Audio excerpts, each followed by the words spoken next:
খবরদার, কেউ আপনাকে কল করেছে, আপনি তার সাথে কথা বলছেন স্পিকার দিয়ে, সেখানে আর অনেক লোক আছে, আমরা অনেকে এটা করি কি করি না?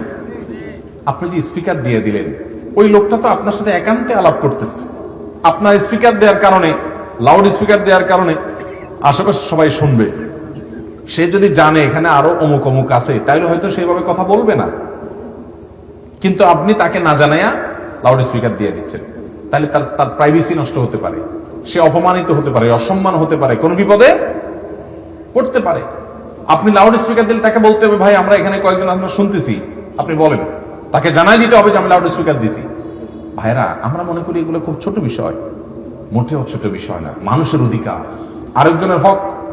নবী করিম সাল্লাল্লাহু আলাইহি সাল্লাম বলেছেন, তিরমিজির হাদিস, ইযা হাদ্দাসা আর-রাজুলু ফালতাফাতা, কোন মানুষ যখন কারোর সাথে কথা বলার পর সেখান থেকে সরে যায়, ফাহিয়া আমানা, তখন সেই কথা তোমার কাছে কি হয়ে যায়?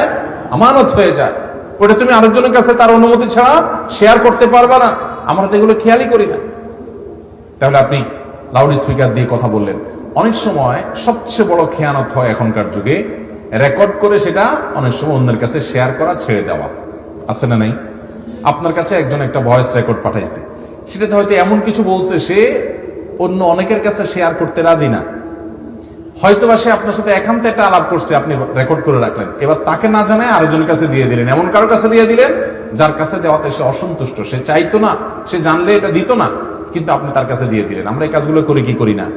এই কদিন পর পরে দেখবেন যে অমুকের কল রেকর্ড ফাঁস হয়েছে, অমুকের কল রেকর্ড বের হয়েছে, এটা বের হয়েছে, সেটা বের হয়েছে।